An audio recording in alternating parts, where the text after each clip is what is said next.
আপনারা আপনাদের জায়গা থেকে উদ্যোগগুলো গ্রহণ করেন, আলেম ওলামাদের হাতকে শক্তিশালী করেন। আপনারা মনে রাখবেন, এই জাতিকে রক্ষা করার জন্য আলেম ওলামাদের হাতকে শক্তিশালী করা ছাড়া বিকল্প কোনো রাস্তা নাই।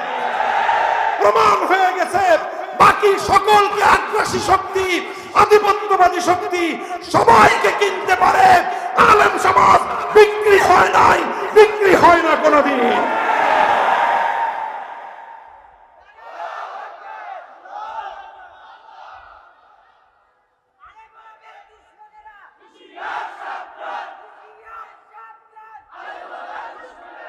মুহতারাম হাজিরিন, এই জন্য ইয়াতলু আলাইহিম আয়াতিহি, সবচেয়ে বুনিয়াদী কাজ কোরআনের তেলাওয়াতের শিক্ষা ব্যাপক করতে হবে। ঘরে ঘরে কোন মুসলমানের সন্তান কোরআনের তেলাওয়াত থেকে বঞ্চিত হবে না। যারা কোরআনের তেলাওয়াত থেকে শিশুদেরকে বঞ্চিত করে, তারা সবচেয়ে বেশি শিশু অধিকার লঙ্ঘনকারী, ওরা সবচেয়ে বড় মানবাধিকার লঙ্ঘনকারী। মানবাধিকার লঙ্ঘন, শিশুর অধিকার লঙ্ঘনের বিরুদ্ধে জিরো টলারেন্স নীতিতে দেশ এবং জাতিকে পরিচালনা করতে হবে। মুহতারাম হাজিরিন, এটা তো কোনো বানানো গল্প নয়, এটা সেই সকল মানুষদের স্বীকৃতি যারা কোরআনের আলোকে, কোরআনের আওয়াজকে নিস্তব্ধ করে দেওয়ার জন্য ষড়যন্ত্র করত। তারাও স্বীকার করত যে এই কোরআনের তেলাওয়াতের মধ্যে এমন এক জাদু আছে, কোরআনের তেলাওয়াতের মধ্যে এমন এক জাদুকরী ক্ষমতা আছে যে এটা মানুষকে যখন আকৃষ্ট করা শুরু করে, পৃথিবীর কোন শক্তি তাকে বেঁধে রাখতে পারে না। হুয়াল্লাযী বা'আসা ফিল উম্মিয়্যিনা রাসূলাম মিনহুম ইয়াতলু আলাইহিম আয়াতিহি। এজন্য আল্লাহ পাক রব্বুল আলামিন তার পয়গম্বরকে সর্বপ্রথম সবচেয়ে বুনিয়াদী যেই কর্মসূচি দান করেছেন, সেই কর্মসূচির নাম হলো তেলাওয়াতে কিতাবুল্লাহ। বন্ধুগণ, কোরআনে কারীমের এই তেলাওয়াত, এটা মুসলমানদের ঘরে ঘরে, মুসলমানদের ঘরে ঘরে এটা শুধুমাত্র একটা কিতাবের তেলাওয়াত নয়, বরং মুসলমানদের ঘরকে, মুসলমানদের পরিবারকে, মুসলমানদের সমাজকে, মুসলমানদের এলাকা এবং দেশটাকে সকল পাপ পঙ্কিলতা এবং বিজাতীয় আগ্রাসন থেকে জাতিকে সংরক্ষণ করবার মহা ঔষধ। আরে ভাই, কোরআন তেলাওয়াতের বিরুদ্ধাচরণ এজন্য এভাবেই তারা করে না, সারা সাদা মানে কোনো কারণ ছাড়া তারা করে না। নানা ভাবে মুসলিম সমাজকে কোরআনের তেলাওয়াত থেকে বঞ্চিত করবার জন্য বহুমুখী ষড়যন্ত্র তাদের। আগে এক সময় আমাদের দেশের সাধারণ শিক্ষা প্রতিষ্ঠান, স্কুলের সময় শুরু হতো এমন একটা সময়, এই 8টা 9টা 10টা সকালবেলা সাবাহি মক্তবে বাচ্চারা কোরআন তেলাওয়াত শিখতো। নানা কৌশলের মাধ্যমে কিন্ডারগার্টেন এটা সেটা নাম দিয়ে ঘরে ঘরে, পাড়ায় পাড়ায়, মহল্লায় মহল্লায়। ওই যে আমাদের একটা মন্ত্রী ছিল আগে, বলছিল ব্যাঙ্গের ছাতার মতো মাদ্রাসা গজে উঠছে। ব্যাঙ্গের ছাতার মতো মাদ্রাসা গজিয়ে ওঠে না, ব্যাঙ্গের ছাতার মতো এই সকল কিন্ডারগার্টেন গজে উঠছে। কিন্ডারগার্টেনকে আমরা ব্যাঙ্গের ছাতা বলি না। শিক্ষা প্রতিষ্ঠান, যে কোনো শিক্ষা প্রতিষ্ঠান হোক, আমরা সেগুলোকে অনার করি, সম্মান জানাই এবং আমরা এগুলোকে স্বাগত জানাই। কিন্তু কথা হলো, যেই শিক্ষা প্রতিষ্ঠান গড়ে উঠে মুসলমানের সন্তানকে আল্লাহর কোরআনের তেলাওয়াত থেকে বঞ্চিত করার জন্য, যেই শিক্ষাঙ্গনের সকল কর্ম পরিকল্পনা তৈরি হয় মুসলমানের সন্তানদেরকে কোরআনী শিক্ষা থেকে, কোরআনের আলো থেকে বঞ্চিত করার জন্য, সেটাকে আমরা ষড়যন্ত্র ছাড়া আর কিছুই অভিহিত করতে পারি না।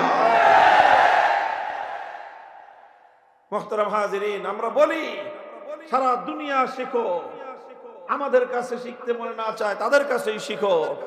মুসলমানদেরকে আমরা বলি, তোমাদের সন্তানদেরকে আলেম ওলামাদের তত্ত্বাবধানে শিক্ষিত করতে যদি মনে না চায়, ঠিক আছে, ওয়েলকাম, তোমরা অন্যদের কাছেই শেখাও, যেখানে ইচ্ছা সেখানে শেখাও। শুধু আমাদের একটা অনুরোধ তোমাদের হাতে পায়ে ধরে আমরা জানাই, সেটা হলো এই, তোমার সন্তান অন্য সব কিছু শেখার আগে তাকে তোমার রবের নাম শিক্ষা দাও। তোমার সন্তানকে সবকিছু শেখার আগে এবিসিডি সরেয়া সরেয়া সব কিছু শিক্ষার আগে বিসমিল্লাহির রহমানির রহিম শেখাও। অন্য সব শিক্ষার আগে তাকে তোমার রব আল্লাহের নামের সঙ্গে তাকে পরিচিত করো। হে মুসলমান, এটাই হলো আমাদের বিপ্লবের বুনিয়াদ তৈরি করে।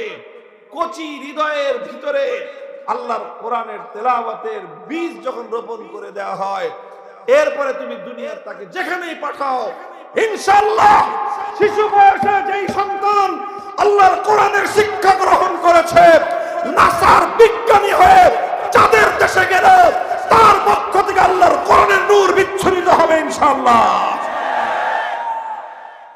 আমাদের বুনিয়াদি বিপ্লবী কর্মসূচি হলো এটাই ভাই। এটা আমাদের বড় কাজ। এটা আমাদের বড় কাজ না, আসলে এটা আল্লাহ প্রদত্ত সর্বশ্রেষ্ঠ নবীর সর্বশ্রেষ্ঠ কর্মসূচি।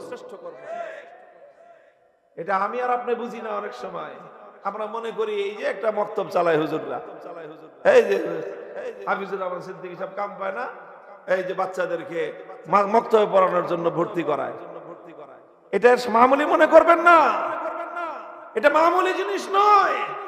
এটা সেই কর্মসূচি ইহুদি খ্রিস্টানরা, ইসরায়েল, আমেরিকানরা, তারা তাদের সকল ষড়যন্ত্র এই মুসলমানদের আগামী সন্তানদেরকে কোরআনের শিক্ষা থেকে বঞ্চিত করার জন্য তারা নিয়োজিত করেছে। ইয়াতলু আলাইহিম আয়াতিহি। এই জন্য তেলাওয়াতে কিতাবুল্লাহ এটা এমন একটা জিনিস, যেই ঘরে কোরআনের তেলাওয়াত হয় সেই ঘরের সন্তান সহজে বিপদগামী হয় না। যেই ঘরে কোরআনের তেলাওয়াত হয় সেই সব ঘর থেকে ওসমান হাদিরা জন্ম নেয়। পৃথিবীর সমস্ত বিশ্ববিদ্যালয়ের শিক্ষা তাকে আল্লাহর কোরআনের নূর থেকে বঞ্চিত করতে পারে না। সব শিক্ষা গ্রহণ করার পর আবার তার হৃদয় থেকে আল্লাহর কোরআনের নূর উচ্ছ্বরিত হয়। শুধু তাই সে একা নূরানি আলোকিত হয় তা নয়, গোটা দেশ এবং সমাজ তার কোরআনের আলোয় উদ্ভাসিত হয়ে ওঠে। এই জন্য মুহতারাম হাজিরিন, তেলাওয়াতে কিতাবুল্লাহ এটা এক বৈপ্লবিক কর্মসূচি, এটা একটা ঐতিহাসিক কর্মসূচি। পৃথিবীতে অন্য সব শক্তির মোকাবেলা করার মতো হাতিয়ার পাশ্চাত্যের কাছে আছে, ইহুদি খ্রিস্টানদের কাছে আছে, আধিপত্যবাদী ভারতের কাছে আছে। সব হাতিয়ার মোকাবেলা করার শক্তি তাদের কাছে আছে। আল্লাহর কোরআনের শক্তির মোকাবেলা করার মতো কিছু তাদের কাছে নাই, কিছু নাই। এই জন্য ওরা এটাকে অ্যাটাক করে, এটার উপর আগ্রাসন চালায়। এই অস্ত্র যেন মুসলমান হাতে তুলে নিতে না পারে, মুসলমানের পক্ষে যেন আল্লাহর কোরআনের এই শক্তি যেন পুঞ্জীভূত না হয়, এটাই তাদের ষড়যন্ত্রের মূল জায়গা। মুহতারাম হাজিরিন, এই জন্য বলেছিলাম ইয়াতলু আলাইহিম আয়াতিহি। সর্বপ্রথম রাসূল আকরাম সাল্লাল্লাহু আলাইহি ওয়াসাল্লামের বুনিয়াদি কাজ ছিল কোরআনে কারীমের তেলাওয়াতের গুঞ্জরণ উম্মতের ঘরে ঘরে, উম্মতের কণ্ঠে কণ্ঠে, উম্মতের বুকে বুকে আল্লাহর কোরআনের এই তেলাওয়াতের আমানতকে রক্ষা করা, এই আমানত সঁপে দেওয়া, যেন উম্মতের প্রতিটি ফরদ, উম্মতের প্রতিটি ব্যক্তি, উম্মতের প্রতিটি নারী পুরুষ, উম্মতের প্রতিটি শিশু, আবাল, বৃদ্ধ, বনিতা, প্রত্যেকটা মানুষ যেন আল্লাহর কোরআনে কারীমের তেলাওয়াত শিখতে পারে এবং আল্লাহর কোরআনের তেলাওয়াতে অভ্যস্ত হয়। বলেন আজ মুসলমানরা সবচেয়ে বেশি যে জিনিসটা থেকে বঞ্চিত হয়েছে, মুসলমানদের ঘরে রাত 12টা-1টা পর্যন্ত টিভি চলে, গান বাদ্য হয়, ধুমধারাক্কা সমস্ত বিনোদনের আয়োজন চলতে থাকে, নর্তকীরা নাচতে থাকে, টেলিভিশনের পর্দায় গায়িকাদের গান চলতে থাকে, আর মুসলমানদের ঘরগুলো, অনুষ্ঠানগুলো উম্মাতাল নাচ গানে উত্তাল হয়ে ওঠে।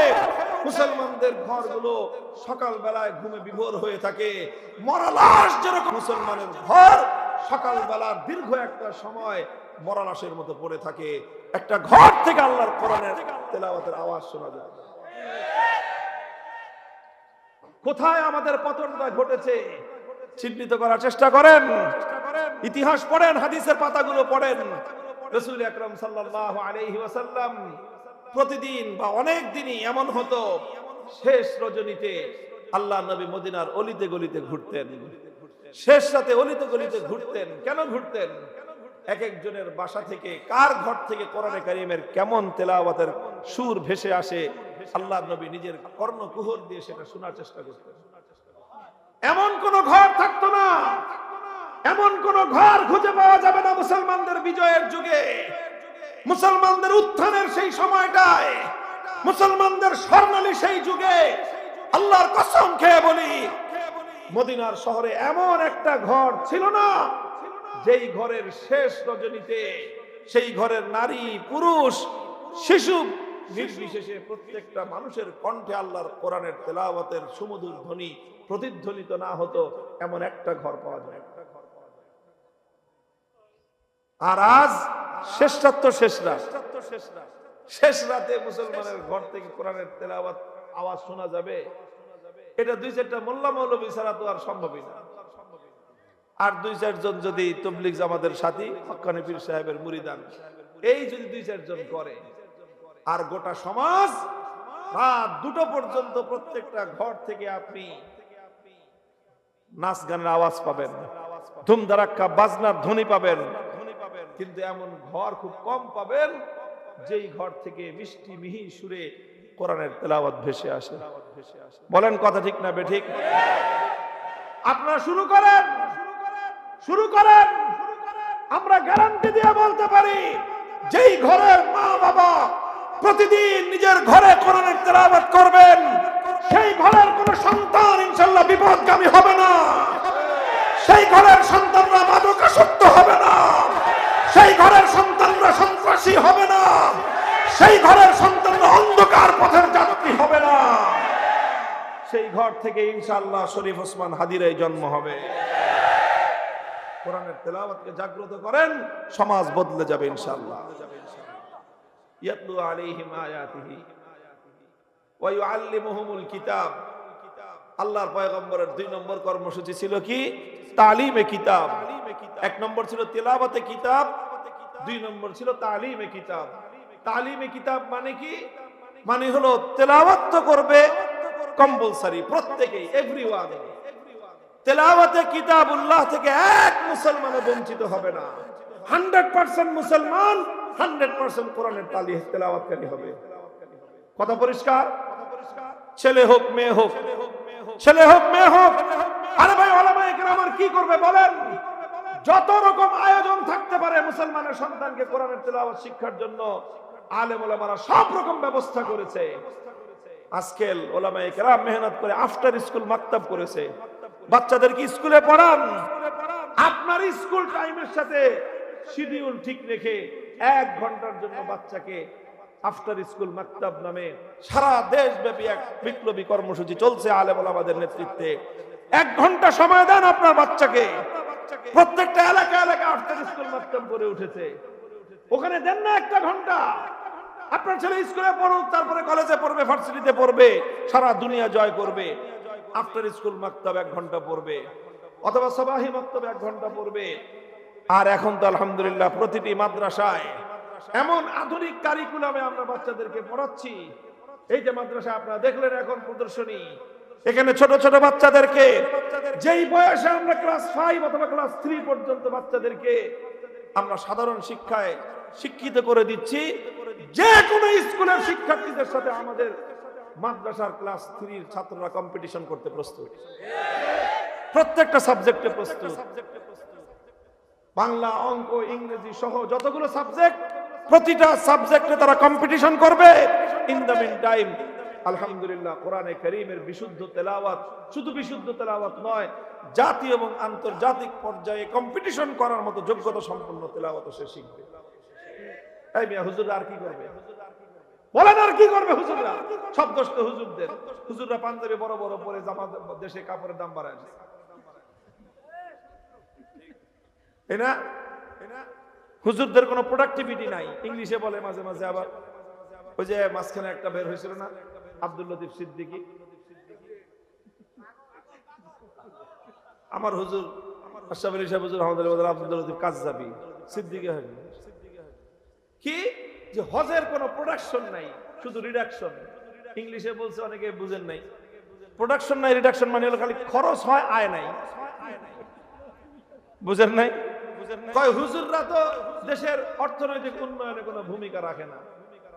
উন্নয়ন কাকে বলা হয়, উন্নয়ন কাকে বলা হয় এবং উন্নয়ন কিভাবে হয়, তার যদি সত্যিকার আলোচনা করতে বসি, ঘন্টার পর ঘন্টা আলোচনা দ্বারা আমরা সাব্যস্ত করে দিতে পারবো তোমাদের লজিক, তোমাদের যুক্তি এবং তোমাদের জ্ঞান বিজ্ঞানের আলোকে যে আলেম ওলামারা এই দেশের, এই সমাজের অর্থনৈতিক উন্নয়নে যেই ভূমিকা তারা পালন করতেছে, যদিও প্রত্যক্ষ নয় তবে পরোক্ষভাবে তাদের যে ভূমিকাটা সমাজের অন্য কোন শ্রেণী এবং পেশার মানুষের এই কন্ট্রিবিউশন নাই। যাই হোক, তেলাওয়াতে কিতাব বাচ্চাদেরকে, প্রত্যেক ব্যক্তি, মুসলমানদের মধ্যে এক ব্যক্তিও থাকবে না যে কোরআনে কারীমের তেলাওয়াত করতে পারে না। মুসলমানদের জাতীয় শিক্ষা ব্যবস্থা এমন হতে হবে, মুসলিম দেশের জাতীয় শিক্ষা ব্যবস্থা এমন হতে হবে যে শিক্ষা ব্যবস্থার মাধ্যমে প্রত্যেকটি সন্তান যারাই শিক্ষাঙ্গনে যাবে সর্বপ্রথম অন্যান্য শিক্ষার সাথে কোরআনে কারীমের তেলাওয়াতের বিশুদ্ধ শিক্ষা সে পাবে।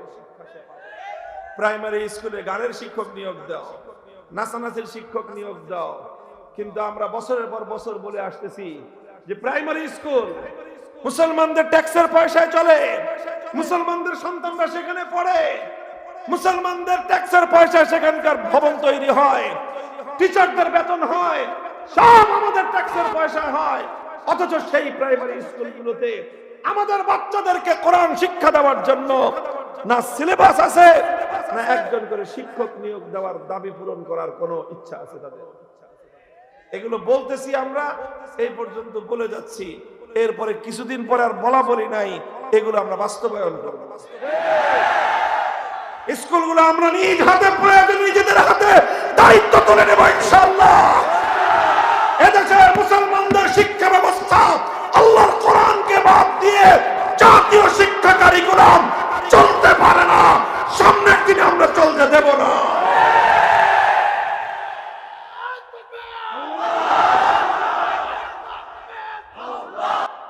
ওলামায়ে কেরাম নিজেদের দায়িত্বে করছেন, আলেম সমাজ আমরা নিজেরটা খেয়ে নিজেরটা পড়ে আমাদের ভক্ত অনুরক্তদের সহযোগিতায় রাষ্ট্রের কোন ধরনের পার্টিসিপেশন ছাড়া, উইদাউট এনি পার্টিসিপেশন, তোমাদের কোন ধরনের অংশগ্রহণ ছাড়া কোটি কোটি মুসলমানের সন্তানদেরকে আমরা শিক্ষিত করতেছি, কোরআনের শিক্ষা দিচ্ছি, অন্যান্য শিক্ষা দিচ্ছি। এটা আমরা করতেছি। আমাদের পরবর্তী স্টেপ হলো আমরা তো আমাদেরটা করব ইনশাআল্লাহ। জাতীয় শিক্ষা কারিকুলাম প্রাথমিক প্রাইমারি স্কুলগুলো কোরআনী শিক্ষা থেকে শূন্য থাকতে দেওয়া হবে না। আমরা আটঘাট বাঁধতেছি ইনশাআল্লাহ, আমরা সেই প্রস্তুতি নিচ্ছি। আমরা আমাদের এই জাতিকে যারা এই আগ্রাসন যারা চালাতে চায়, কালচারাল আগ্রাসন, সাংস্কৃতিক আগ্রাসন, আমাদের সন্তানদের এই জাতির মগজ ধোলাই করতে চায়, এই বিজাতীয় আগ্রাসন থেকে, আধিপত্যবাদী শক্তির আগ্রাসন থেকে এই জাতির আগামী প্রজন্মকে রক্ষা করতে হলে তাদেরকে শুরু থেকেই তাদের মন মস্তিষ্কের মধ্যে আগ্রাসন বিরোধী প্রোটেকশন কোরআনের শিক্ষা দিয়ে দিতে হবে। কোরআনের শিক্ষাকে আমি কি বললাম? আগ্রাসন বিরোধী প্রোটেকশন।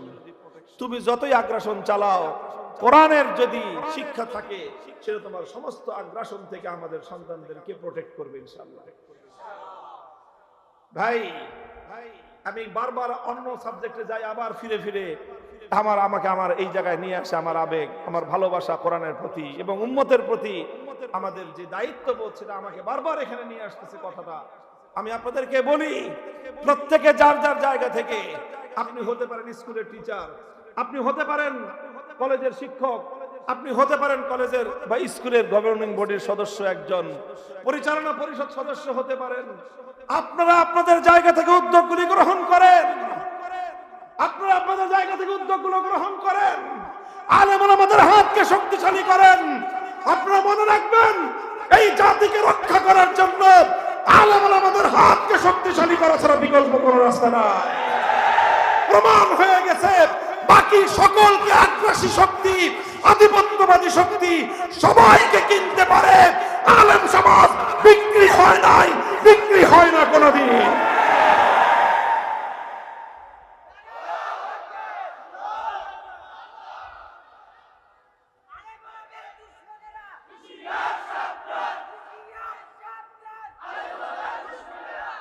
মুহতারাম হাজিরিন, এই জন্য ইয়াতলু আলাইহিম আয়াতিহি সবচেয়ে বুনিয়াদী কাজ কোরআনের তেলাওয়াতের শিক্ষা ব্যাপক করতে হবে। ঘরে ঘরে কোন মুসলমানের সন্তান কোরআনের তেলাওয়াত থেকে বঞ্চিত হবে না। যারা কোরআনের তেলাওয়াত থেকে শিশুদেরকে বঞ্চিত করে তারা সবচেয়ে বেশি শিশু অধিকার লঙ্ঘনকারী, ওরা সবচেয়ে বড় মানবাধিকার লঙ্ঘনকারী।